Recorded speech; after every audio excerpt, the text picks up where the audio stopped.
What happened to them? Someone's here. This wasn't the scrapper's handiwork. One much work.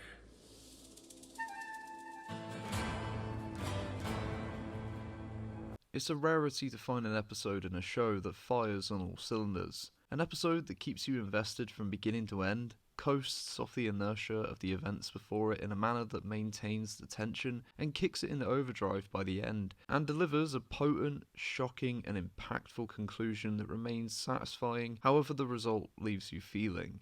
The essential aspects that need focus in shows like The Bad Batch, that draw focus on an assortment of clones that admittedly act like a jar of Marmite for portions of the fanbase, is that you delve into the emotions and the trajectory of the characters before becoming too extravagant with cameos and adventures. Of course. There needs to be a priority on this to make sure it delivers in a cathartic way, to make sure it leaves you connected to the characters far more than you were entering it. The title of this installment is Reunion, and boy does it live up to that.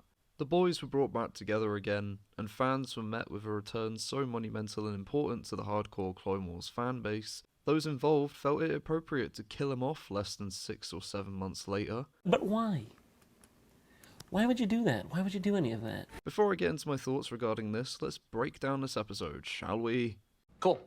Cool. This episode opens on Crosshair informing Admiral Rampart that scrappers on Brocca have spotted the Batchers. Rampart wants them out of the picture completely and instructs Crosshair to terminate them if he finds them. Meanwhile, Wrecker is attempting to teach Omega a little bit about explosives, and after some distressing playtime for Omega, they are discovered by a small group of scrappers. God fucking damn it! After silencing them in such quick succession, they realise there's a short window for them before the possibility that the Empire might turn up, which, of course, they do. Oh, how convenient! Once they've regrouped, Hunter suggests that they look to collect a haul for Sid to hopefully square them up on the books thanks to Wrecker's obsession with Mantel Mix.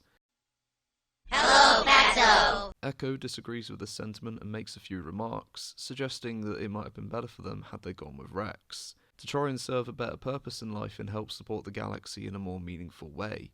Hunter's rebuttal to this is that they need to make money and stay off the Empire's radar for now. Sid is sadly their safest option, and Rex might begin to start creating a lot of noise. During this, Wrecker discovers a cache of explosives and keeps one for himself, which we'll play into later in one of my favourite moments in the entire show, while Tech calls for Omega's support on the bridge to try and extract some data from the Venator. As she joins him, they realise the Empire have found them and Crosshair is with them. Cut back to Camino briefly, where Nala Se and Lama Su discuss the contingency hunters in play to try and find them. Back on Bracca, Crosshair delegates out to his men, and Hunter tells the rest of the batch they need to make it back to the Marauder. But Crosshair, knowing this, dispatches the rest of the clones to every conceivable area that will herd them towards the artillery deck, which, after a tense confrontation, Echo and Tech manage to set off one of the cannons to create a shockwave powerful enough to knock everyone off their feet.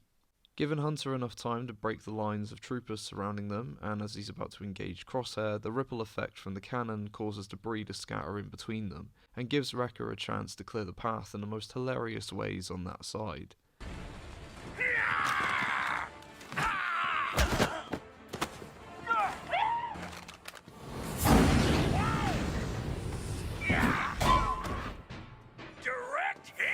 After Wrecker delves out some harsh punishment, they continue onto the ship's engines where Tech suggests they scale down from and walk back to the Marauder. As they arrive, Crosshair is waiting for their arrival and sends out a warning shot, but orders one of the ES troopers to engage the engines, leaving the options to either be cored, roasted, or pancaked. She came to the market and said, "Where's our son?" And I go, over there, and up there. In a moment of quick ingenuity, Hunter suggests using some of Wrecker's newfound explosives to blow their way out. The crew agrees, and as they scatter them, they blow the engine off. In doing so, this exposes the flames of the engine to everything beyond it, meaning that Crosshair, just a few yards from it, becomes a barbecue clone, while the batches are separated during the descent of the engine piece, and Hunter states to the rest of them to meet back at the Marauder. As Hunter and Omega make it back, they discover that all the clones positioned to intercept anyone who tries to escape are all dead. As they go to check on the bodies, they find out it was the handiwork of long-forgotten Cad Bane. Bane has a sundown shootout with Hunter and comes up victorious, stunning Omega and taking off. Sometime later, the rest of the crew catch up and get Hunter back on the ship, in a brilliant moment paying homage to the Republic Commando video game. As they return to the Marauder and jettison off-world, we close out on the fearful eyes of Hunter, who has no idea who he's up against and informs the Batchers that Omega's gone. This is a beautifully refined episode that brings the Batch back together for the first time since the premiere, and you can feel the tension in the air from them being brought back together. And if you really think about it, they were only in proximity for maybe 5 minutes, and that's being generous at most. The writers did a good job with keeping them away for so long, and just long enough to keep audiences salivating at the prospect of their big blowout, but then bringing them back together just to see how much they've all evolved, and then quickly separate them again to have that big payoff at the end of the show. The best confrontations and payoffs in television and movies have been as effective as they are in conveying the weight of the moment to audiences, due to the writers teasing their clash, or only letting them see each other over the fence, pretty much. You just truly want to see them go at it, but like I said in the first episode review, this is a 3-stage fight. The first was an explosion of emotions and a flurry of fire. This match was a game of chess that put their abilities as leaders and strategists up against each other, and the final part of the fight in the season finale will come down to the men under the armour. No longer soldiers, just them. It's about their philosophies, loyalties, and ideologies. You can absolutely say that a pair of clones shouldn't have this type of story, but the fact that Filoni and co have presented the clones with such humanity over the years that the movies could only hope to achieve have given people time to connect with them and make this moment feel as deserved and natural as it does. The other major highlight from this episode, of course, is the return of Cad Bane, a belligerent badass whose momentum was admittedly quashed just a couple months later in the Book of Boba Fett, but made such a triumphant return to our screens after being away for almost a decade. And fuck, what a showing! In just 3 minutes of screen time, they managed to bring him back to prominence with a few lines and one click of the trigger. Bane always possessed a level of grit that felt refreshing to Star Wars, felt unique. He felt like a threat from day one that he debuted in the Clone Wars, having some of the best confrontations throughout the show with the likes of Anakin, Ahsoka, Obi-Wan, Mace, Quinlan, Dooku, and even Palpatine had to bend the knee at one point. Admittedly to keep his cover, but he couldn't have prepared for someone like him. Bane always inevitably got in the way at some point of Palpatine's plans, and in some of the more creative manners. He always utilised the level of competence that felt lost to a lot of other hunters in the Star Wars universe, and truly became a staple of the Clone Wars, even with limited appearances. So to bring him back here and reunite fans with such a beloved character was a stroke of genius, as you take him seriously immediately, and you know the danger that Omega's in when he arrives.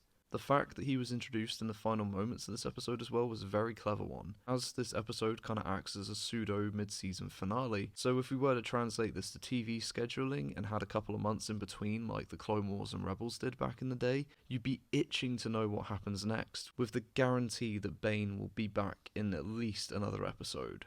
The last glimmer of light in this episode for me was absolutely Wrecker. It felt like he was used to his natural potential, which is bizarre to say, because it felt right to his character with what they did with him. He begins with teaching Omega whilst having a bit of fun in his own right. He kicked ass in the most comical ways, and he didn't feel overbearing at any moment. Hunter really stood out as the protector in this instance, but somewhat naive, as Echo was right to feel the way that he does, as they should have left at least. The brief spat between Echo and Hunter has been continued in the Season 2 premiere somewhat, and I can only imagine that they're setting up some sort of interpersonal conflict between them over their philosophies and beliefs, but it's a conflict that I actually wouldn't mind. At least it's a more intelligent one than Crosshair's just being driven by pure rage and emotion. Oddly, for the parts that he was used in, Tech felt like a fourth wheel in this, only really becoming prevalent when they were distracting Crosshair and the clones. Well, that's just lazy writing. The last point of note is the sudden determination and lack of hesitation from Crosshair to use such aggressive tactics to take down his former team. Ultimately though, the actions he took literally backfired on him, as he was given into his anger and lost focus of the fact that the Batchers think outside the box and couldn't prepare for such a move like they did, as he's normally a trooper that follows by the books. I'm excited to conclude this season-long set of reviews, and I hope that you'll join me. Check out all the ones that I've done already if you haven't, and make sure you come back week to week for my Bad Batch Season 2 reviews. Until then though, leave a like, hit the subscribe, and I'll catch you later. May the Force be with you.